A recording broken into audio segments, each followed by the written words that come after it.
देखो एक और चीज़ बताते हैं तुमको, ज़रूरी चीज़।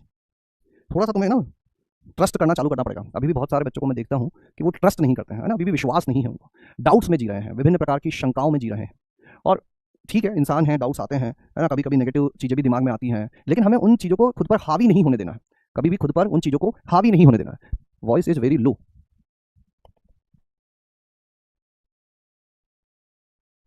ठीक है। हाँ, तो ये मैं बोल रहा हूँ कि देखो क्या होता है, गलतियाँ होती है, नेगेटिविटी कभी कभी आती है, लेकिन उसको हमें हावी नहीं होने देना है। थोड़ा सा ट्रस्ट रखना है अपने टीचर्स पर।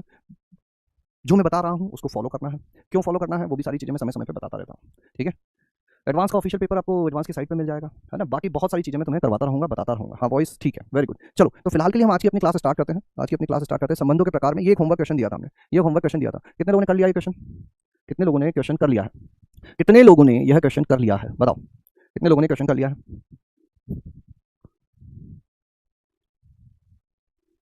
वैसे तो मेरी पढ़ाई ठीक ठाक चल रही है, पर कभी कभी डिस्ट्रक्शन की वजह से भटक जाता हूँ। इसको अवॉइड कैसे करूँ? देखो इसको अवॉइड ऐसे ही कर सकते हो कि जब भी तुम्हें लगे कि तुम इधर उधर जा रहे हो, तो तुम ये सोचो कि तुमने शुरू क्यों किया था। किसी भी चीज़ को शुरू करने का जो कारण होता है ना, वही सबसे बड़ा मोटिवेशन होता है।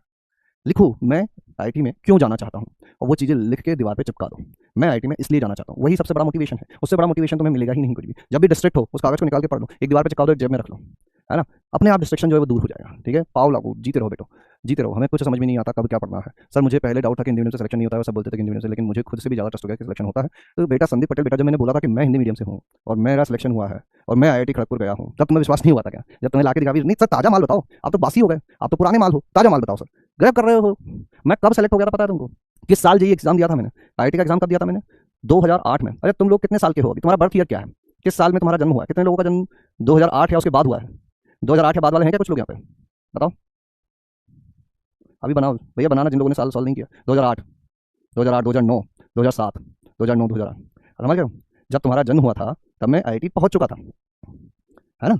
तो थोड़ा तो विश्वास कर लो भाई मेरे। जब तुम्हारा जन्म हुआ था या तुम 1 साल के थे, तब मैं आईआईटी खड़गपुर में फर्स्ट ईयर में पढ़ाई कर रहा था, हिंदी मीडियम से पढ़ के। आज से 17 साल पहले जब आईपीएल की शुरुआत हुई थी तब मैं आईआईटी में पहुंचा था, और आज 18 साल बाद जब आरसीबी जीती है उस साल तुम पहुंचोगे, मतलब उसके अगले साल तुम पहुंचोगे। कितनी अच्छी बात है, बताओ, है ना। अरे तब राजस्थान रॉयल्स जीती थी, पहला आईपीएल मैंने खड़गपुर में देखा था। तुम लोग भी पंजाब को जीतते हुए देखोगे अगले साल 2026 में जब पहुंचोगे।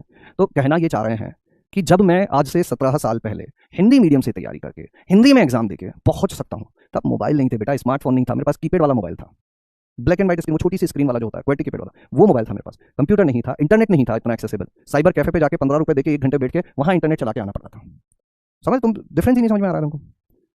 उस समय पे जब हिंदी मीडियम का बच्चा तैयारी करके सेलेक्ट हो सकता है, तो आज तो कितनी सुविधाएं हैं हमारे पास, क्यों नहीं उनको भुना रहे हैं? पहली चीज तो ये। दूसरी चीज ये कि इतने साल पहले मैं सेलेक्ट हुआ, इतने सालों से मैं हिंदी मीडियम के बच्चों को पढ़ा रहा हूँ, मुझे पता है होते हैं वो, तो बस तुम नहीं मानते हो, और जो नहीं मानते हैं वो नहीं मानेंगे, वो कुछ ना कुछ करते रहेंगे। जैसे अब उनको बता दिया कि हिंदी मीडियम से हो गए हैं, तो अब वो बोलेंगे क्या बताओ सर लक्ष्य से कितने हुए थे, अब उनको लक्ष्य के बता देंगे, तो फिर वो बोलेंगे कि नहीं मेरे गांव से कितने हुए हैं ये बताओ आप। तो ऐसे तो कभी अंत ही नहीं होगा, ऐसे कभी अंत नहीं होगा अगर हम हमेशा ये ढूंढते रहेंगे कि अब ये बताओ, अब ये बताओ, ये करके दिखाओ, अब ये करके। ऐसे नहीं होगा क्या? देखो सिखाना क्या चाह रहे हैं, बताना क्या चाह रहे हैं, ये सारी चीजें बोलते हैं बार बार, ये हर बार मैं क्लास में कभी बताता भी नहीं हूँ, और ना तो मैंने कभी इससे पहले ये चीजें मेंशन की। अभी कल ही सेलिब्रेशन हुआ है, उसी चीज से रिलेटेड बातें कर रहे हैं, इसलिए मैं बता दे रहा हूँ तुमको कि लैंग्वेज एक बैरियर नहीं है, तुम्हारे पास सारी चीजें एक्सेसिबल है। अगर कमियां ढूंढोगे तो कमियां ही दिखाई देंगी, जितना है उतना भी पूरा नहीं कर पाओगे, ये मैं पक्का 100%। जिसने 90% भी हिंदी में अवेलेबल कंटेंट तुम्हारे पास, हिंदी में जितनी चीजें हैं उसका 90% भी कंप्लीट कर लिया, तुम पहुंच जाओगे। लिख लो, ये वादा करता हूं मैं, यहाँ पे बोल सकता हूं मैं, एक एक चीज जो हिंदी मीडियम में तुम्हारे पास अवेलेबल है उसका 90% अगर तुमने पूरा सॉल्व कर लिया, पूरा समझ लिया, तो पहुंच जाओगे।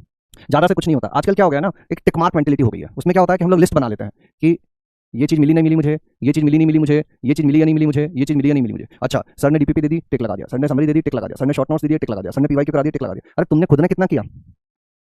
सर ने दे दिया, तुमने कर लिया क्या? जब तक सर नहीं देंगे हम उस चीज के लिए परेशान रहेंगे। सर ने डीपीपी नहीं दी, सर ने डीपीपी नहीं दी, सर ने डीपीपी दे दी, अब ये टिक मार्क हो गया, अगले पे चले जाएंगे। सर ने समरी नहीं दी, सर ने समरी नहीं दी, सर ने समरी नहीं दी, सर समरी दे देंगे, फिर अगली चीज ढूंढने निकल जाएंगे। सर ने पीवाई क्यों नहीं कराया, सर ने पीवाई क्यों नहीं कराया, सर ने पीवाई क्यों करवा दिया, सर ने एडवांस की पीवाई क्यों नहीं कराया।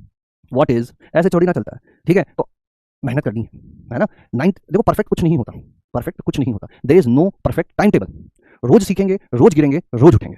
एक टाइम टेबल बनाओ, उसको फॉलो करने की कोशिश करो।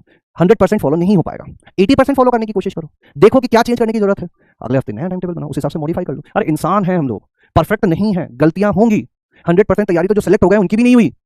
जुगाड़ू बनना है, स्मार्टली काम करना है, पॉजिटिव रहना, नेगेटिविटी से दूर रहना। चलो इसी बात पे अपनी कहानी शुरू करते हैं। बहुत सारी बातें हमने कर ली है, आज के लिए इतना बातें काफी है। अब हम लोग पढ़ते हैं, है ना, ऑलरेडी काफी टाइम हो गया है, पर ये बातें थोड़ा सा करना जरूरी हो जाता है बेटा, इसलिए मैं कर लेता हूँ, है ना। नहीं तो फिर क्या होगा कि तुम लोग घबराते ज्यादा हो, घबराना नहीं है। चलो A comma B, B is equal to A minus one का मापांक, ए एक पूर्णांक है और मापांक ए 3 या 3 से छोटा है। छोटे छोटे टुकड़ों में सवाल को तोड़ते हैं, ध्यान से सुनना। कितने टुकड़े हैं इस सवाल के? एक संबंध है जिसका नाम एस है, इसके जो अवयव हैं वो क्रमित युग्म होते हैं। बहुत बढ़िया, हाँ होते हैं। ये क्रमित युग्म कहां से आएंगे? यहां से आएंगे। जिन क्रमित युग्मों में द्वितीय अवयव प्रथम अवयव माइनस 1 के मापांक के बराबर होगा उसको हम लोगों को लेना है, ठीक है। अब ये अवयव आएंगे कहां से? ये यहां से आएंगे कि ए जो है, ए का मापांक 3 या 3 से छोटा होना चाहिए और एक पूर्णांक होना चाहिए। समझ गया क्या बात को? अब देखो, ए का मापांक 3 या 3 से छोटा होना चाहिए। ये बात पिछले क्लास में हमने की थी कि अगर मापांक किसी धनात्मक संख्या से छोटा होता है तो अंदर लिखी हुई संख्या -3 से 3 के बीच में होती है। एवं ए क्या भी है? ए एक पूर्णांक है, जेड मतलब पूर्णांक, आई और जेड पूर्णांक को बताते हैं। अगर -3 से 3 के बीच की पूर्णांक की बातें करें तो ए क्या क्या हो सकता है? -3 हो सकता है, -2 हो सकता है, -1 हो सकता है, 0 हो सकता है, 1 हो सकता है, 2 हो सकता है और 3 हो सकता है। ठीक है यहां तक। अब बी कहां से आएगा? बी इज इक्वल टू है ए की क्या क्या वैल्यू है, उसके संगत बी क्या क्या हो जाएगा, ठीक है। और ए कॉमा बी क्या क्या हो जाएगा, बस इस टेबल को भरते चले जाना है हम लोगों को। तो ए का मान अगर -3 रखोगे तो बी क्या हो जाएगा? -3 -1 का मापांक यानी -4 का मापांक यानी कि 4, तो ये क्या बन जाएगा? -3,4। ए इज इक्वल टू -2 रखोगे तो बी क्या हो जाएगा? -2 -1 का मापांक यानी कि 3 यानी कि -2,3। ऐसे करते हुए भरते चले जाओ।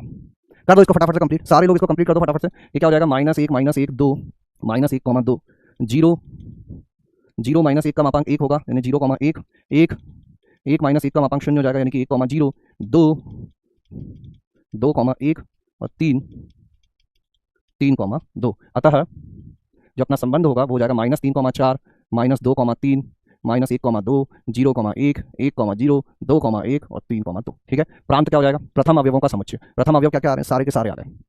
-3 -2 -1 0 1 2 3। परिसर द्वितीय अवयवों का समुच्चय 4 3 2 1 0 1 2 0 1 2 फिर से लिखने की जरूरत नहीं है। क्या यही आ रहा है तुम्हारा भी? बताओ क्या यही आ रहा है? सर किसी को आईटी बॉम्बे मिला, अभी नहीं मिलता है बेटा। अभी जो रैंक आई है उसके हिसाब से काउंसलिंग में बैठते हैं, है ना। अपनी रैंक के हिसाब से हमें ब्रांच और कॉलेज का चयन करना होता है ना। बहुत सारी सी लिस्ट भरते हैं अपन की, सबसे पहले मुझे ये चाहिए, फिर मुझे ये चाहिए, फिर मुझे ये चाहिए। उसके आधार पर काउंसलिंग की जाती है, जिसमें क्या अच्छा पहला ये चाहिए तुमको, लेकिन इसमें तो सीट बची नहीं, तो दूसरा नंबर, फिर तीसरे नंबर, फिर चौथे नंबर। तो अब काउंसलिंग की प्रक्रिया स्टार्ट होगी जो कि लगभग 1 महीने तक चलती है। तो अभी कौन सा कॉलेज मिला ये डिसाइडेड नहीं होता है, अभी जेईई एडवांस में आप क्वालीफाई हुए, ठीक है। अब आगे की चीजें देखेंगे, ठीक है। आदर्श पंडित फ्रॉम गोंडा, भ्रुम भ्रुम। क्लियर আছে কি दादा? चलो अभी और इधर उधर की बातें अभी नहीं करेंगे, अभी हम लोग पढ़ाई के मोड में आ गए, पढ़ाई करेंगे। जब उधर उधर की बातें करेंगे तब ये सारी बातें करेंगे। फिलहाल के लिए हम लोग लौटते हैं हमारे संबंधों के प्रकार पर। यहाँ पर सभी अब लिखना बंद कर देंगे, 2 मिनट के लिए साइड में रख दो कॉपी। जो मैंने पिछली क्लास में बताया था फटाफट से बता देते हैं, नए प्रकार के संबंधों को पढ़ते हैं। आज की क्लास बहुत ज्यादा महत्वपूर्ण रहने वाली है। संबंधों के प्रकार, संबंध के प्रकार तब परिभाषित किए जाते हैं जब संबंध एक से एक ही समुच्चय पर परिभाषित हो, है ना। कुछ संबंध जो है वो ए से बी में भी होते हैं, कुछ ए से ए में ही होते हैं। एक एक करके हम लोग देखते चले जाएंगे। ए पर संबंध का क्या अर्थ होता है? ए पर संबंध का अर्थ होता है कि एक संबंध समुच्चय ए से समुच्चय ए में ही परिभाषित किया गया है। पहली बात ये याद रख लेना, जब भी ऐसा लिखा हुआ दिखाई दे कि यह संबंध एक समुच्चय ए पर परिभाषित किया गया है, इसका अर्थ है कि ए से ए में परिभाषित किया गया है। समझ गए बात को? अब इसके बाद हमने कुछ कुछ संबंध देखे थे। रिक्त संबंध, रिक्त संबंध मतलब खाली, कुछ भी नहीं है, सब कुछ इसमें कुछ मिलेगा ही नहीं, खाली पड़ा हुआ है। इसका एग्जाम्पल हमने देखा था कि भैया ऐसे मान लीजिए, एक एग्जांपल लिखता हूं मैं, चाहो तो तुम भी एग्जांपल लिख लेना, है ना। कि आर एक वास्तविक पूर्णांकों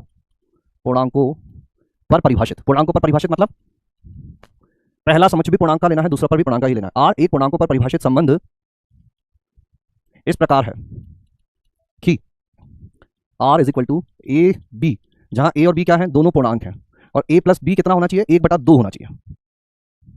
तो अब बताओ पहले इसमें कि यह संबंध किससे किस में परिभाषित है? यह संबंध किससे किस में परिभाषित है? पूर्णांकों से पूर्णांकों में परिभाषित है, इंटीजर से इंटीजर में परिभाषित है। यानी कि प्रथम अवयव भी इंटीजर से ही आएगा, द्वितीय अवयव भी इंटीजर से आएगा। तो क्या तुम मुझे कोई ऐसे दो पूर्णांक लाके बता सकते हो क्या जिनका योग 1/2 हो? प्रथम अवयव क्या हो सकता है? -3 -2 -1 0 1 2 3। द्वितीय अवयव क्या हो सकता है? -3 -2 -1 0 1 2 3। क्या तुम कोई दो पूर्णांकों का ऐसा क्रमित युग्म बना सकते हो जिनका योग 1/2 हो? तो तुम बोलोगे नहीं सर, ऐसा तो संभव नहीं है। मतलब आर हो जाएगा फाई, आर हो जाएगा एक रिक्त संबंध। लिख लो इस उदाहरण को अगर नहीं लिखा अभी तक तो, और फटाफट से बताओ क्या ये वाला समझ में आ गया? इसमें किसी को कोई दिक्कत, कोई परेशानी? रिक्त मतलब खाली, कोई क्रमित युग्म नहीं, कोई क्रमित युग्म नहीं है। रिक्त मतलब खाली, कोई क्रमित युग्म नहीं है। रिक्त मतलब खाली, कोई क्रमित युग्म नहीं है।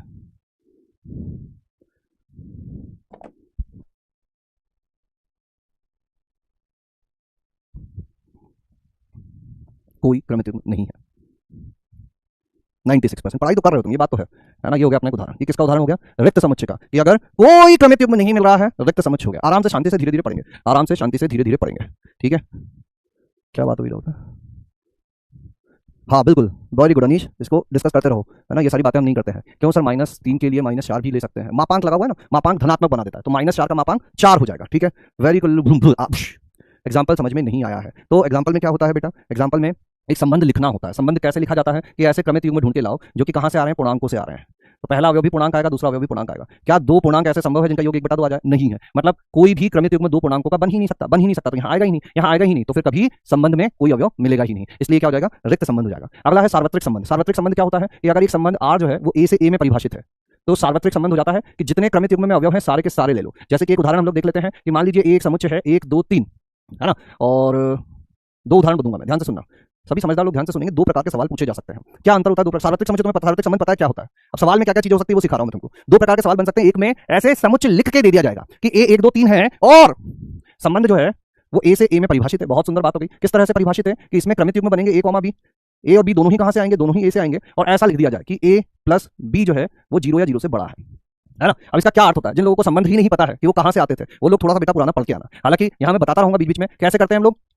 संबंध जो होता है वो क्या होता है, इसका सबसेट होता है। तो पहले a क्रॉस a लिखोगे। a क्रॉस a क्या होगा, 1 1 1 2 1 3, 2 1 2 2 2 3 और 3 1 3 2 3 3, 3 1 3 2 3 3। अब इसमें से ऐसे कितने क्रमित युग्म हैं जो इस गुणधर्म का पालन करते हैं कि प्रथम अवयव और द्वितीय अवयव का योग 0 या 0 से बड़ा है? तो तुम कहोगे कि सारे के सारे क्रमित युग्म इस चीज का पालन कर रहे हैं, सारे के सारे क्रमित युग्म इस चीज का पालन कर रहे हैं। याद करो वो दिन बेटा, कितनी बार पढ़ ली है ये चीज, तो इसको थोड़ा सा, अब तुम कल का ब्रेक हो गया तो सब कुछ भूल गए क्या? देखो ये कार्तीय गुणन होता है, कार्तीय गुणन में क्रमित युग्म होते हैं। क्रमित युग्म के अवयवों पर जब हम कोई प्रतिबंध लगा देते हैं तो हमें संबंध मिल जाया करता है। प्रतिबंध यहाँ दिया हुआ था, आर सीधा सीधा a क्रॉस a के बराबर आ गया। चूंकि आर a क्रॉस a के बराबर आ गया तो हम लोग कह देंगे आर कैसा संबंध हो गया, सार्वत्रिक संबंध हो गया। बोलो ये बात सभी लोगों को क्लियर है क्या? इसमें किसी को कोई दिक्कत परेशानी नहीं होनी चाहिए। फटाफट बताओ। फिर दूसरी वैरायटी बताता हूं। दूसरी वैरायटी में कैसे सवाल पूछे जाते हैं। वैरायटी नंबर 2, आर प्राकृत संख्याओं पर परिभाषित।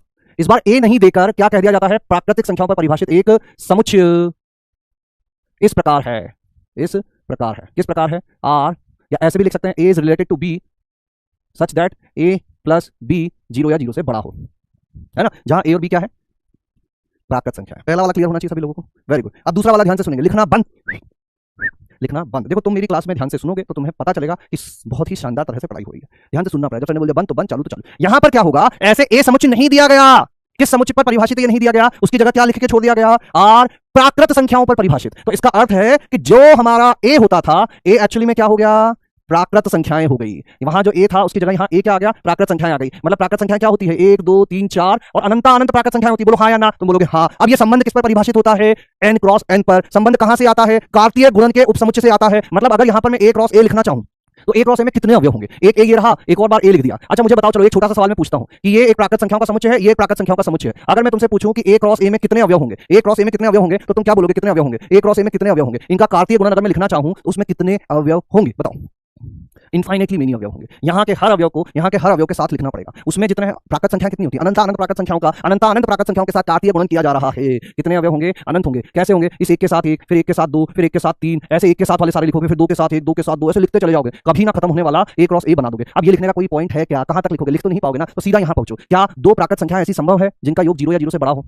तो तुम कहोगे सर कोई सा भी जोड़ा उठा लो, कोई सा भी जोड़ा उठा लो। अगर आप कह रहे हो यदि a प्लस बी 0 या 0 से बड़ा आना है ना, ये कहां से कहां में, a क्रॉस a में आर परिभाषित है अपना, ए क्रॉस ए में परिभाषित है ना। तो इस ए क्रॉस ए में से कौन से ऐसे क्रमित युग्म हैं जिनके दोनों अवयवों का योग 0 या 0 से बड़ा होगा? तो तुम बोलोगे सारे सारे आ जाएंगे। इसमें से एक ए लोगे, इसमें से एक बी लोगे, ये भी प्राकृत संख्या, ये भी प्राकृत संख्या। अच्छा ए की जगह एन ही लिख देता हूं। ये क्या है अपना नेचुरल नंबर, ये क्या है अपना नेचुरल नंबर। यहां से ए आएगा, यहां से बी आएगा। दो नेचुरल नंबर का योग अगर 0 या 0 से बड़ा करना है तो फिर तो कोई सा भी जोड़ा बना दो, कोई सा भी जोड़ा बना दो। अगर आर इक्वल टू क्या हो गया, एन क्रॉस एन हो गया, इसलिए ये क्या हो गया, सार्वत्रिक समुच्चय हो गया। कुछ हटा पाओगे क्या, कोई ऐसा क्रमित युग्म इसमें जो अनंत क्रमित युग्म होंगे? ध्यान से सुनना, वहीं पे ए क्रॉस ए में अनंत क्रमित युग्म होंगे। क्या जितने क्रमित युग्म हैं सबके सभी शर्त का पालन करते हैं क्या कि प्रथम अवयव प्लस द्वितीय अवयव का योग 0 या 0 से बड़ा होगा? तुम बोलोगे हाँ सर, क्योंकि ये तो सारी प्राकृत संख्या है, दो प्राकृत संख्या का योग हमेशा 0 से बड़ा होगा। मतलब इस संबंध में सारे के सारे क्रमित युग्म होंगे और सारे के सारे क्रमित युग्म होंगे, तो ये कैसा संबंध बन जाएगा, बोलो सार्वत्रिक संबंध बन जाएगा। समझ में आ गया क्या सार्वत्रिक संबंध? बोलो यस ओके, 100% क्लियर, आग लगा के दिल बना दो।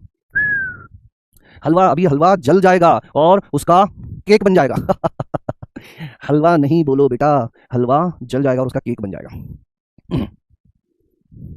सभी क्रमित युग्म दिए गए ए क्रॉस ए के सभी क्रमित युग्म दिए गए प्रतिबंध को संतुष्ट करते हैं। अतः R is equal to A cross A.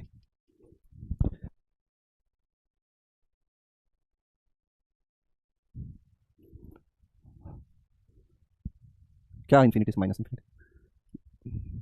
Very good.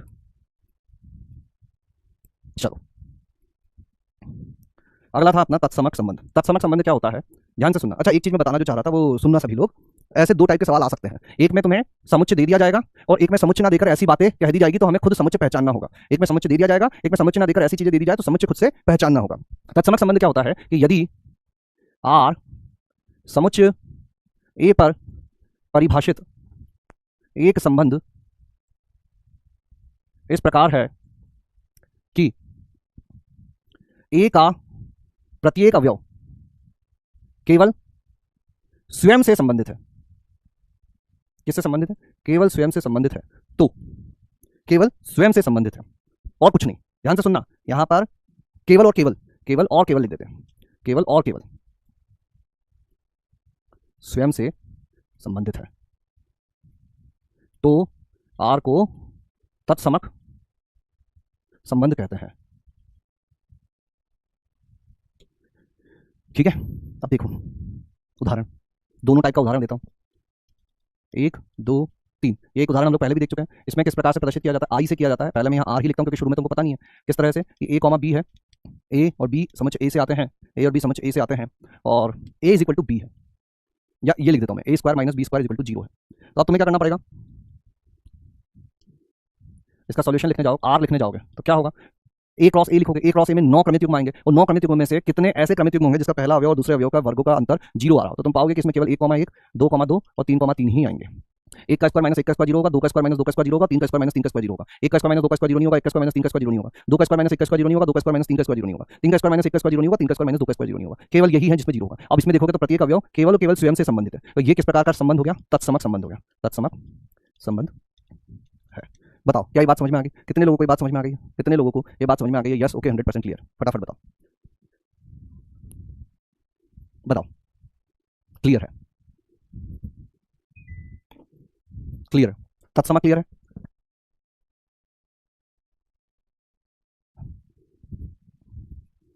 Ninety 96% को क्लियर है। तो अब एक नया सवाल देता हूं मैं तुमको।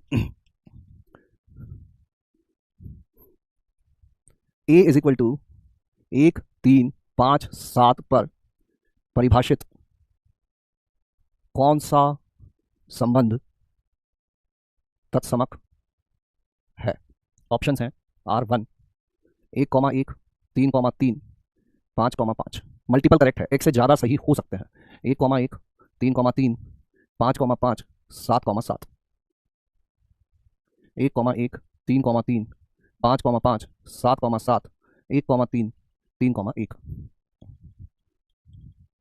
1,1 3,3 5,5 7,7 2,2 4,4 6,6। एक से अधिक उत्तर सही हो सकते हैं। मल्टीपल चॉइस 120 सेकंड के लिए दे रहा हूं, बताओ इनमें से कौन सा तत्समक है। 2 से 4% वाले कहाँ रहते हैं जिनको समझ नहीं आता? कोई बात नहीं बेटा, अपने बैकलॉग कैसे कवर करें, रोजाना थोड़ा थोड़ा एक्स्ट्रा पढ़ो। सर आपने जो एडवांस के पीवाईक्यू दिए हैं उनमें सबका आंसर 0 क्यों दिया? 0 दे दिया क्या सबका आंसर? वो लिखना भूल गए होंगे आंसर। आंसर शायद उन्हें लिखना भूल गया, मैं ठीक कर दूंगा उसको। क्या इसका मतलब ये है कि domain is equal to range? हाँ, वहाँ पे domain is equal to range हो जाएगा। तत्समक संबंध में ए बिलोंग्स टू ए और बी बिलोंग्स नहीं, ए बिलोंग्स टू बी में नहीं हो सकता। तत्समक ए टू बी में नहीं होगा, ए टू ए में ही होगा। एक ही बस रिक्त और सार्वत्रिक जो है वो ए टू बी में हो सकते हैं, बाकी सब ए टू ए में होंगे। और एक राज की बात बताता हूँ, संबंधों के प्रकार जो है वो ए टू ए में ही पूछे जाएंगे, तो मैं 2 समुच्चय देंगे ही नहीं। तो वो सब चीज दिमाग में लाओ ही मत, एक्स्ट्रा चीज क्यों डालना दिमाग में? हमारे पास वैसे ही बहुत सारी चीजें हैं याद रखने के लिए, एक एक्स्ट्रा चीज क्यों याद रखना? ठीक है यशिका बेटा, प्रत्येक अवयव का स्वयं से होना इंपॉर्टेंट है, वही इंपॉर्टेंट है, वही बस सबसे ज्यादा जरूरी चीज है। केवल और केवल स्वयं से, और किसी चीज से नहीं होना चाहिए, केवल और केवल स्वयं से। यदि समुच्चय ना दिया हुआ हो हाँ, पर A is equal to plus minus B होगा। ठीक है, कॉमन रैंक लिस्ट मतलब एक ओवरऑल ऑल इंडिया रैंक, और कैटेगरी रैंक मतलब आपने जिस कैटेगरी से एग्जाम दिया है उस कैटेगरी में आपकी रैंक। ठीक है बेटा, हाँ वेरी गुड, बिल्कुल दिलाएंगे तुमको, वादा है, वादा है। कौन सा तत्समक संबंध है? समय जाता हुआ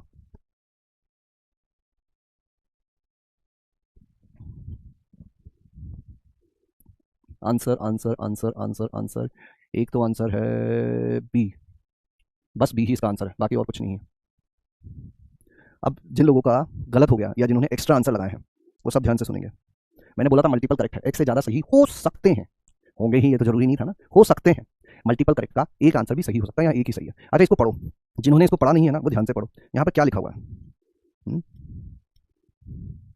ए का प्रत्येक, प्रत्येक प्रत्येक मतलब क्या होता है?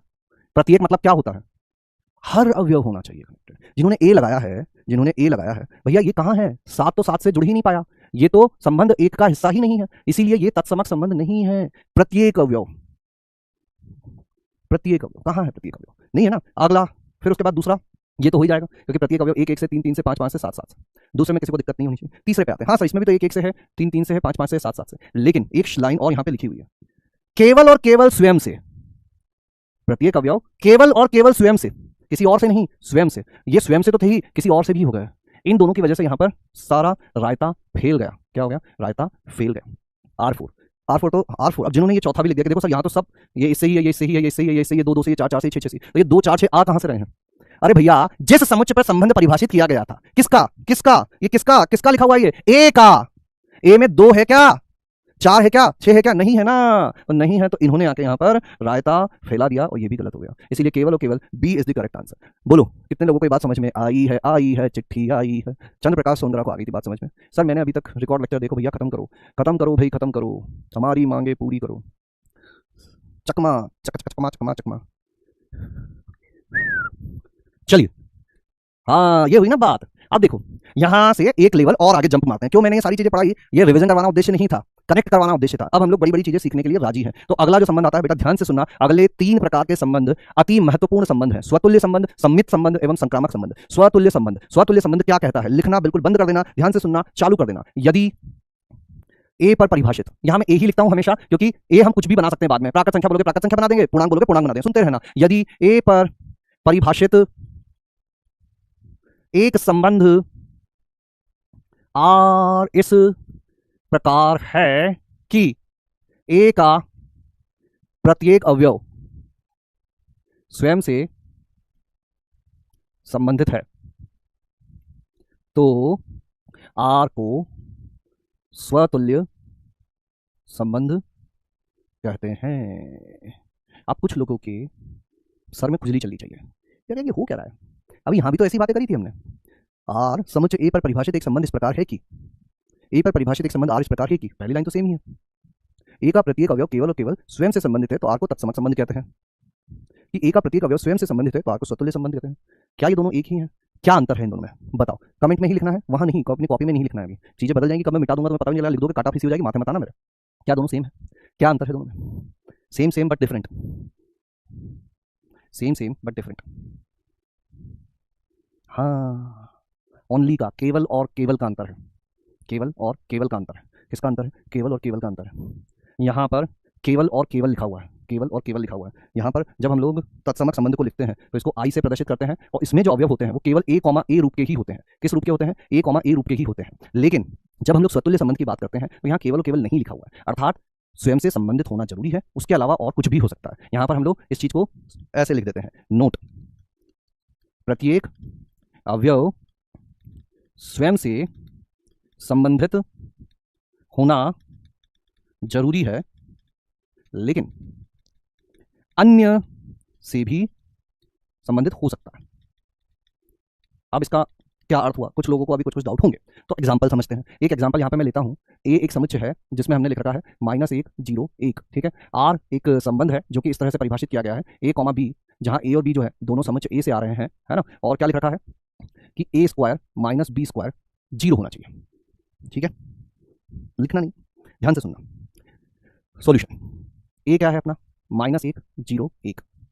पहले प्रकार के सवाल, 3 प्रकार के सवाल संबंधों के प्रकार पर बन सकते हैं, जिसमें से पहले प्रकार के सवाल ये होते हैं।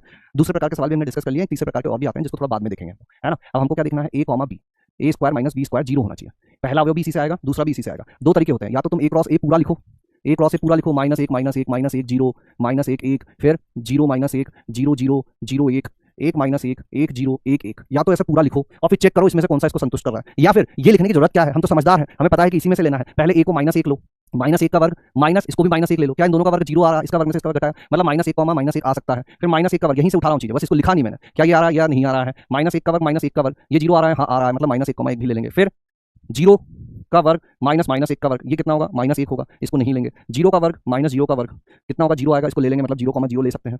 फिर 0 का वर्ग -1 का वर्ग, -1 आ रहा है, इसको नहीं लेंगे। 1 का वर्ग माइनस -1 का वर्ग, 0 आ रहा है, इसको ले लेंगे। 1 का वर्ग माइनस 0 का वर्ग कितना आ रहा है? 1 आ रहा है, इसको नहीं लेंगे। 1 का वर्ग माइनस -1 का वर्ग 0 आ रहा है, इसको भी ले लेंगे। यानी कि कितने क्रमित युग्म आर का हिस्सा बने?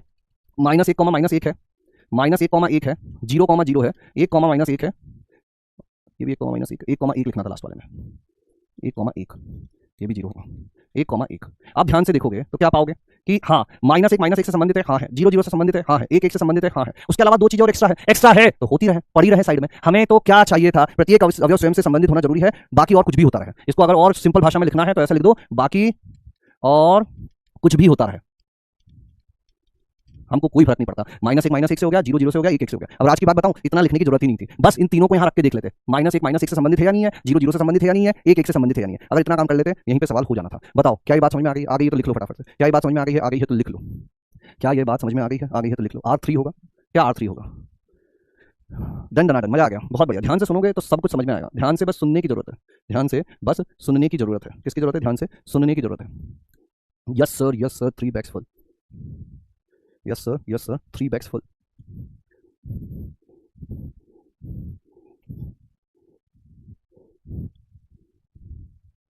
All clear, 95%, very good. ठीक है, एक सवाल और देते हैं। A 2 4 6 पर परिभाषित लिख लो, कौन सा संबंध स्वतुल्य है? मल्टीपल करेक्ट है फिर, 2 2 4 4 6 6, 2 2 4 4, लिखते जाओ भैया, 2 2 4 4 6 6, 2 4 4 6, 2 2 4 4 6 6, 2 4 4 6 6 2 2 0। Multiple choice, 4 option, 120 second. अपने दिमाग का पूरा सही से उपयोग करना है, सही से प्रयोग करना है, उसके बाद ही उत्तर देना है। अपने दिमाग का सही से उपयोग करना है, सही से प्रयोग करना है, उसके बाद ही उत्तर देना है। बोलो अम्बे मात की जय। तत्समक संबंध उपसमुच्चय होगा समतुल्य संबंध के संबंध और तत्समक, अभी इस पर डिस्कस करेंगे। मुझे AIR बनाना है एडवांस में, क्या मैं कर पाऊंगी? बिल्कुल कर पाओगे, मेहनत करना पड़ेगा, थोड़ा एक्स्ट्रा काम करना पड़ेगा। यदि A बिलोंग्स टू R हो तो B बिलोंग्स टू क्या, तो B A बिलोंग्स टू इस समित बाद में आएगा, अर्थात प्रत्येक तत्समक। हाँ यही तो बात, स्वतुल्य होता है लेकिन किंतु प्रत्येक स्वतुल्य तत्समक नहीं होता। कोई भी एलिमेंट चलेगा सर, ये सेट में दिया वही होना चाहिए। जब इस पर परिभाषित किया गया है तो इसी के लेंगे ना, बाहर से कैसे ले लेंगे? गुरुजी आप IG में एक्टिव नहीं है क्या? IG क्या होता है? IG मतलब बताओ, आंसर आ गया क्या? अच्छा इंस्टाग्राम वालों,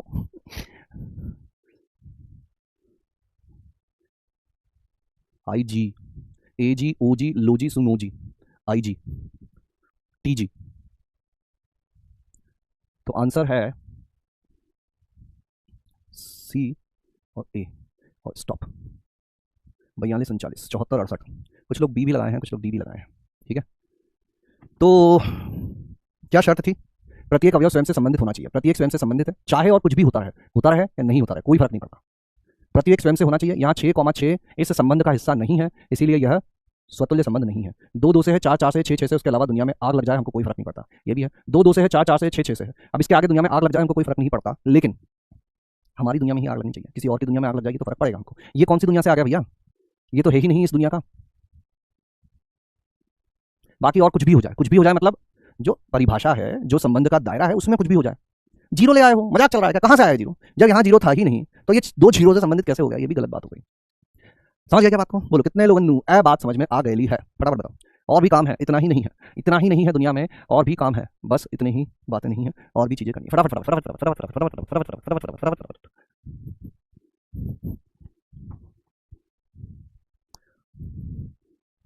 98%, क्या बात है, क्या बात है। चलो बहुत बढ़िया, इट्स गुड। अब देखो, यहां हमने अभी अभी जाना कि ये जो चीज लिखी हुई है, इसको तो हमने थोड़े दिन पहले भी देखा था। यह तो तत्समक भी है, यह तो तत्समक भी है, और स्वतुल्य भी है।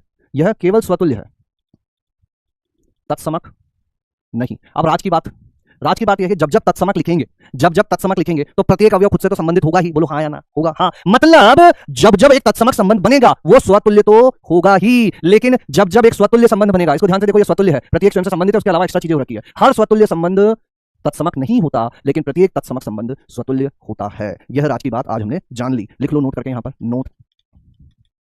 प्रत्येक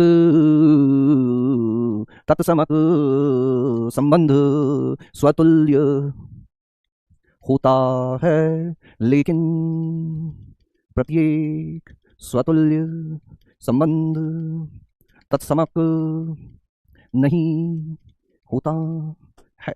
छोटी छोटी मगर मोटी बातें। कैसी बातें? छोटी छोटी मगर मोटी बातें। मैं तुम्हें हर प्रकार के सवाल करवा रहा हूं। मैं तुम्हें हर प्रकार के सवाल करवा रहा हूं।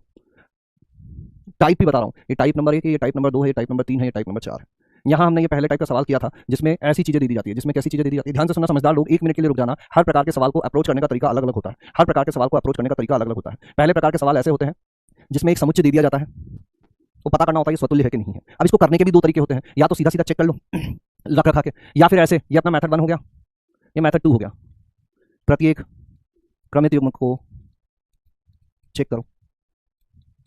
ये पहले टाइप का सवाल हो गया। दूसरे टाइप के सवाल इस तरह के होते हैं जिसमें ऐसे संबंध लिख के दे दिए जाते हैं, हमें चेक करना होता है कि कौन सा सम्मित है, कौन सा स्वतुल्य है, कौन सा संक्रामक है, आगे जाके जो देखेंगे। तीसरे प्रकार का सवाल देता हूं। तीसरे प्रकार का सवाल कुछ इस तरह से होता है, इस तरह से होता है कि प्राकृत संख्याओं पर परिभाषित a ग्रेटर देन और इक्वल टू b स्वतुल्य है या नहीं।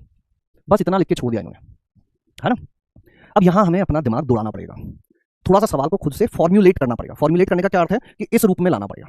ये जो ऊपर दिया हुआ था, यहां पर क्या क्या भाषा लिखी हुई है, ध्यान से सुनना। इस पर प्राकृत संख्याओं पर परिभाषित, मतलब हम जिस पर परिभाषित करने वाले हैं वो संबंध का नाम r है और यह प्राकृत संख्याओं पर परिभाषित है। मतलब पहला अवयव भी प्राकृत संख्या, दूसरा अवयव भी प्राकृत संख्या। ठीक है, पहला अवयव कहां से आएगा? 1 2 3 4 ऐसे इनमें से आएगा।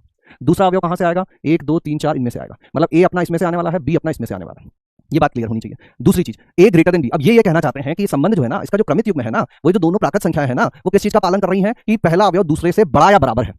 तो अब बताओ कि यह संबंध स्वतुल्य संबंध है या नहीं है। बताओ, सवाल समझ में आ गया क्या? सवाल का फॉर्मुलेशन समझ में आ गया क्या? और फिर स्वतुल्य है या नहीं है इस पे जवाब दो। पहले सवाल समझ में आया कि नहीं आया इस पे पूछ रहा हूं मैं, फिर स्वतुल्य है या नहीं है इस पे पूछूंगा। और चौथे नंबर का देखोगे ना तो तुम्हें मजा आ जाएगा। चौथे नंबर के सवाल सबसे इंटरेस्टिंग सवाल होते हैं। ये तीसरे नंबर के हो गए, ये तीसरे नंबर के हो गए, ये तीसरे नंबर के सवाल होगा। ये 3 नंबर का सवाल है। कौन से नंबर का? तत्सम पत्सम की बात खत्म हो गई, स्वतुल्य पूछ रहा हूं। सवाल समझ में आ गया है 92% लोगों को। अब अगला पोल है, स्वतुल्य है या नहीं। है तो हाँ बोलो, नहीं तो ना बोलो। है तो हाँ बोलो, नहीं तो ना बोलो। है तो हाँ बोलो, नहीं तो ना बोलो।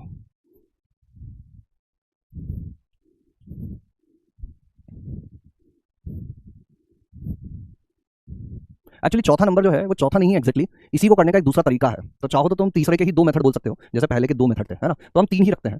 तीसरे का मेथड 1 और मेथड 2 हो जाएगा वो, है ना। लेकिन मेथड 2 जो होगा तीसरे का, वो काफी इंटरेस्टिंग है। देखो, है या नहीं, क्या जनता क्या जवाब दे रही है देख लेते हैं एक बार। जनता की क्या राय है? सबसे ज्यादा जरूरी चीज जनता की राय जानना है। हम देखते हैं जनता क्या कह रही है। 90% कह रहे हैं हाँ है, और 10% कह रहे हैं नहीं है। ध्यान से सुनना। स्वतुल्य बाबा को क्या चाहिए था? स्वतुल्य बाबा को चाहिए था कि प्रत्येक अवयव स्वयं से संबंधित रहे। ठीक है, कंडीशन है ए ग्रेटर देन बी वाली। क्या एक से बड़ा है? एक से बड़ा या बराबर बोलोगे? क्या ये बात सत्य है? तो जिन लोगों को नहीं पता है उनको मैं बता दूं कि ये बात सत्य है। इस चिन्ह का अर्थ होता है बड़ा या बराबर।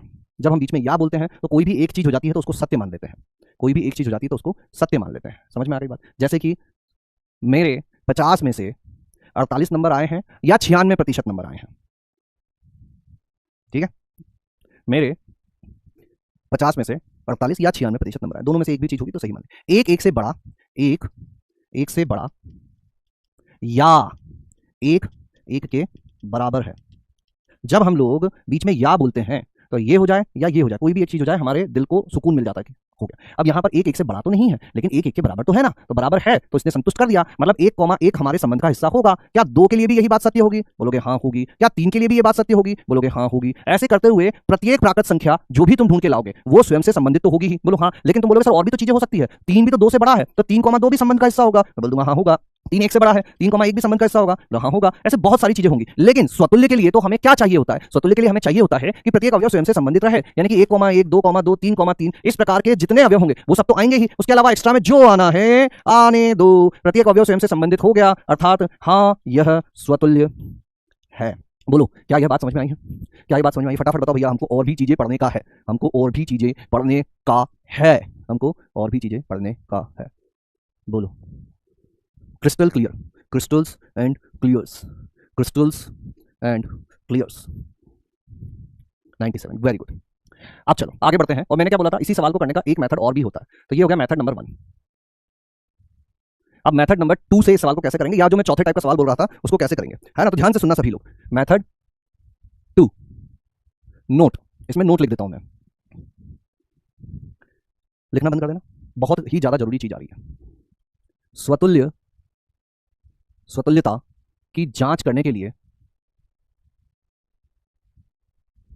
बस यह जांच कर लो कि ए कॉमा ए आर का यानी कि संबंध का हिस्सा है या नहीं। दूसरे शब्दों में ए कॉमा ए दिए गए प्रतिबंध को संतुष्ट करता है या नहीं। ये JEE Mains JEE Advanced level की बातें करने लग गया हूं मैं। क्या कहना चाह रहा हूं मैं यहां पर? हमको क्या कहा गया था? प्राकृत संख्याओं पर परिभाषित एक संबंध ए कॉमा बी स्वतुल्य है या नहीं। हमने हमारा दिमाग दौड़ाया और हमने कहा मेथड 2, इधर मेथड 2 से सॉल्व इधर कर रहा हूं मैं। जो बातें वहां लिखी हुई थी वो यहां लिख देता हूं कि संबंध जो है वो प्राकृत संख्याओं पर परिभाषित है ना, और ए बी से रिलेटेड किस तरह से है कि ए बी से बड़ा है या नहीं है। यहां पर मैंने लिखा बस इतनी सी बात है, बस इतना सा चेक कर लो कि ए से संबंधित है या नहीं है, क्योंकि बाकी दुनिया में कुछ भी हो जाए हमको कोई फर्क नहीं पड़ता। हमें तो बस ये जानना है कि ए से संबंधित है या नहीं है, क्योंकि ये ए और बी कहां से आ रहे हैं? इन जिस समझ में परिभाषित किया गया उससे ही आ रहे हैं। तो हम क्या करेंगे अब? स्वतुल्यता के लिए ये देख लो कि ए से रिलेटेड है या नहीं है। ए से रिलेटेड मतलब बी की जगह भी क्या लिख दो? ए लिख दो। बी की जगह भी ए लिख दो। क्या ये बात सत्य है? क्या ये बात सत्य है? सत्य है। अतः ए से संबंधित है। अब तुम ए कुछ भी लिखते रहो, 1 लिखो, 2 लिखो, 4 लिखो, 10 लिखो, इस नेचुरल नंबर से, प्राकृत संख्याओं से कुछ भी लेके आ जाओ। अतः A comma A belongs to R, A comma A belongs to R है for all A belonging to प्राकृत संख्या। सभी ए जो कि प्राकृत संख्या है उनके लिए ए कॉमा ए आर का हिस्सा है। अतः आर स्वतुल्य है। बोलो हाँ, क्या ये बात समझ में आई है? आई है, समझ में आई है बड़े दिनों के बाद। बोलो हाँ, यही बात तो होती है भैया, यही तो बात होती है। अब 2 ऐसे सवाल मैं तुमसे पूछूंगा जो तुम्हारा संबंधों की तरफ देखने का नजरिया बदल देगा। हमेशा हर सवाल को मजदूरी से करना जरूरी नहीं है, कुछ चीजें मेहनत से भी हो जाएंगी। ठीक है, 93%, वेरी गुड। देखो क्या लिख रहा हूं मैं कि त्रिभुजों के समुच्चय पर परिभाषित, किसका समुच्चय बना दिया? त्रिभुजों का समुच्चय बना दिया, उस पर परिभाषित एक संबंध आर इस प्रकार है। किस प्रकार है? कि ए आर बी, ए व बी सर्वांग सम त्रिभुज है, तो आर होगा केवल स्वतुल्य, केवल तत्समक, ए व बी दोनों, मतलब स्वतुल्य व तत्समक दोनों, स्वतुल्य व तत्समक दोनों, और चौथा कोई नहीं, ना स्वतुल्य ना तत्समक, सर्वांग सम त्रिभुज है। करो इसको, सोचो इसके बारे में। त्रिभुजों का एक समुच्चय बना दिया, एक समुच्चय लेके आए जिसमें दुनिया भर के त्रिभुज हैं, जितने त्रिभुज सोच सकते हो सारे त्रिभुज उसमें फेंके पड़े हुए हैं। अब तुमसे बोला गया कि इस पर एक संबंध हमको बनाना है। कैसा संबंध बनाना है? कि इन त्रिभुजों में से एक त्रिभुज उठाया, फिर उन्हीं त्रिभुजों के समुच्चय में से एक दूसरा त्रिभुज उठाया। अगर ये दोनों त्रिभुज सर्वांगसम हुए तो हम उनको संबंध में मानेंगे, नहीं तो संबंध में नहीं मानेंगे। अब बताओ इसको कैसे करें? इसको ना तो तुम पहले तरीके से कर सकते हो कि लिख ही नहीं पाओगे, त्रिभुजों का क्रमिक तुम कैसे लिखोगे? तो क्या करें फिर इसमें ये मान लो कि एक ए समुच्चय है जिसमें दुनिया भर के त्रिभुज फेंके पड़े हुए हैं, जितने त्रिभुज बना सकते हो सब बना बना के यहां रख दिए तुमने। यही एक और बार दे दिया, एक संबंध बनाया आर ए से ए में, ए क्रॉस ए लिखोगे तो उसमें क्या आएगा? ऐसे क्रमिक युग्म आएंगे, क्रमिक युग्म का पहला अवयव भी एक त्रिभुज होगा, दूसरा अवयव भी एक त्रिभुज होगा। तो हमें ये जानना है कि ये सर्वांग स्वतुल्य है या नहीं है। स्वतुल्य जानने के लिए क्या करना है हम लोगों को? कि प्रत्येक त्रिभुज स्वयं से संबंधित है या नहीं है। क्या प्रत्येक त्रिभुज स्वयं से संबंधित है? अगर यहाँ पे ना थोड़ा सा लड़ाई झगड़े वाली बात हो सकती है, इसलिए मैं ना ये ऑप्शन हटा दे रहा हूँ और मैं केवल इतना पूछ रहा हूँ कि स्वतुल्य है या नहीं है। आर स्वतुल्य है या नहीं, बस इतना बताओ तुम। तो तत्समक थोड़ी देर के लिए छोड़ते हैं, क्योंकि तत्समक की लड़ाई क्यों होगी वो भी मैं बता दूंगा तुमको। ठीक है, चिंता मत करो, ऐसा नहीं है कि तुम्हें अधर में छोड़ देंगे। तो स्वतुल्य है या नहीं है? स्वतुल्य है या नहीं है, हाँ या ना? स्वतुल्य है या नहीं है, हाँ या ना? यस। तो हम क्या करेंगे? हम बस ये चेक करेंगे स्वतुल्य के लिए बी को भी ए लिख दो। ए से रिलेटेड है या क्या? ए व ए सर्वांगसम है। क्या त्रिभुज खुद के सर्वांगसम होता है? क्या प्रत्येक त्रिभुज स्वयं के साथ सर्वांगसम होता है? 94%, गुड। प्रत्येक स्वयं से सर्वांगसम, प्रत्येक त्रिभुज स्वयं के सर्वांगसम होता है। अतः यह सत्य है, अतः आर स्वतुल्य है, आर स्वतुल्य है। ठीक है, यहां पर हमारा डिस्कशन समाप्त हो जाना चाहिए। लेकिन अब जो तत्समक वाली बात में कर रहा था, तत्समक में क्या होता है कि प्रत्येक अवयव केवल और केवल स्वयं से संबंधित होना चाहिए, है ना। अब दो अलग अलग त्रिभुज एक जैसे मिल सकते हैं, कहां लड़ाई होगी? जिनको लड़ाई में इंटरेस्टेड है वो लोग ध्यान से सुनेंगे, है ना। दो त्रिभुज अगर सर्वांगसम है तो उन दोनों का बराबर होना जरूरी नहीं है ना। एक सीधा हो सकता है, एक टेढ़ा हो सकता है, इसको हटाते हैं। एक ऐसा हो सकता है और एक ऐसा हो सकता है। अरे घूम भाई घूम। हम्म। अब कुछ लोग बोलेंगे सर ये दो अलग अलग त्रिभुज हैं जो कि सर्वांग सम है, तो तत्समक नहीं होना चाहिए क्योंकि ये दो अलग अलग अवयव हैं और सर्वांग सम हो गए हैं। प्रत्येक अवयव खुद के साथ तो है ही, किसी अन्य अवयव के साथ भी हो गया। ये इतने इस समुच्चय का हिस्सा थे। दूसरे में भी यही बना देते हैं अपन। ये देखो सर, ये इसके साथ सर्वांग सम है, ये इसके साथ सर्वांग सम है, ठीक है, स्वतुल्य की कंडीशन खत्म हो गई। अब ये इसके साथ भी तो सर्वांग सम है अन्य अवयव के साथ। इसका नाम अगर मैं इसका नाम एक्स रख दूं त्रिभुज, इसका नाम वाई त्रिभुज रख दूं, इसका नाम एक्स त्रिभुज रख दूं, इसका नाम वाई त्रिभुज रख दूं, तो एक्स एक्स के साथ सर्वांग सम है, वाई वाई के साथ सर्वांग सम है, स्वतुल्य की कंडीशन खत्म हो गई। अब कुछ लोग लड़ाई करने आएंगे कि सर एक्स और वाई अलग अलग हैं और ये भी तो सर्वांग सम है, तो फिर तो तत्समक नहीं होना चाहिए। फिर कुछ लोग बोलेंगे सर ऐसे घुमाने से त्रिभुज बदल थोड़ी ना जाता है, एक्स और वाई तो समान है ना, तो ऐसे लड़ाइयां चलती रहेंगी और लड़ाइयों को हम लोग करना बिल्कुल पसंद नहीं करते। I don't believe in controversies, I don't believe in controversies. साफ सुथरा सवाल रखते हैं, एनटीए आईआईटी बहुत ही जांच परख कर सवाल बनाते हैं, वहां ऐसी कंट्रोवर्सीज नहीं होंगी, और अगर कंट्रोवर्सी होगी तो उसको बोनस वगैरह कर दिया जाता है। तो इन सभी कंट्रोवर्सी से बचने के लिए हमने ये वाला काम कर लिया है, ठीक है। बोलो स्वतुल्य संबंध समझ में आ गया क्या? सच सच बताओ, स्वतुल्य संबंध समझ में आ गया है क्या? है ना, वो छोड़ दो, जान दो, तत्समक वत्समक की बातें वो करेंगे अभी कभी हम लोग, ऐसे लड़ाई झगड़े में अभी नहीं पढ़ना है हम लोगों को। स्वतुल्य की बातें संबंधित बताकर इक्वल क्यों कर रहे हो? इक्वल कहाँ किया हमने? संबंधित कब माना जाएगा? जब सर्वांग सम है। तो क्या प्रत्येक त्रिभुज स्वयं के सर्वांग सम है? हाँ है। मतलब बाकी और दुनिया में कुछ भी होता है, प्रत्येक स्वयं से संबंधित हो गया, स्वतुल्य हो गया। अब तुम बोलो दूसरा लेके आ जाए सर, उससे भी है तो होता है सर, दूसरा तो हो ही नहीं सकता, तो नहीं हो, हमको क्या फर्क पड़ता, हमारा जो काम था वो पूरा हो गया, ठीक है। चलिए यहाँ पर अपना स्वतुल्य संबंध की चीजें पूरी होती हैं, लेकिन सम्मित अभी हम नहीं शुरू करेंगे। उससे पहले एक और चीज पूछते हैं तुम लोगों से, एक और चीजें पूछते हैं।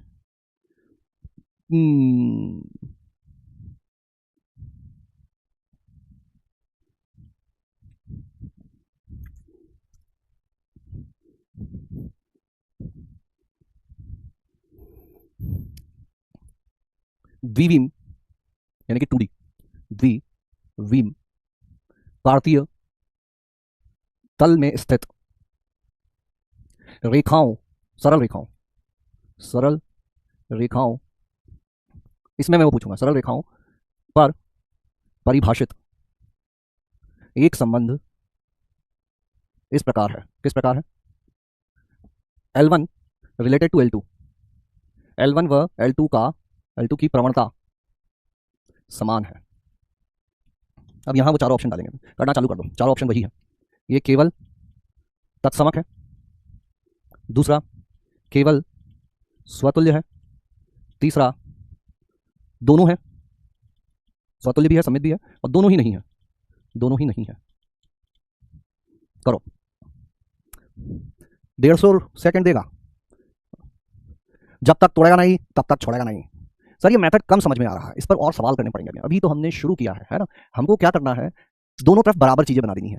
ए से संबंधित है कि नहीं है, L1 से संबंधित है कि नहीं है, क्या प्रत्येक रेखा स्वयं से संबंधित है क्या, मतलब L1 और L1 की प्रवणता समान है क्या, एक रेखा की प्रवणता उसी रेखा की प्रवणता के समान होती है क्या? अगर ऐसा होता है तो स्वतुल्य हो जाएगा। लेकिन यहां तत्समक वाला भी हिसाब है, क्या यह संबंध तत्समक भी होगा क्या? अर्थात क्या दो अलग अलग रेखाओं की प्रवणता भी समान हो सकती है क्या? अगर एक रेखा किसी अन्य रेखा से भी संबंधित हो सकती है तो फिर वो तत्समक नहीं रहेगा। तत्समक के लिए प्रत्येक अवयव केवल और केवल स्वयं से संबंधित होना चाहिए, केवल और केवल स्वयं से संबंधित होना चाहिए।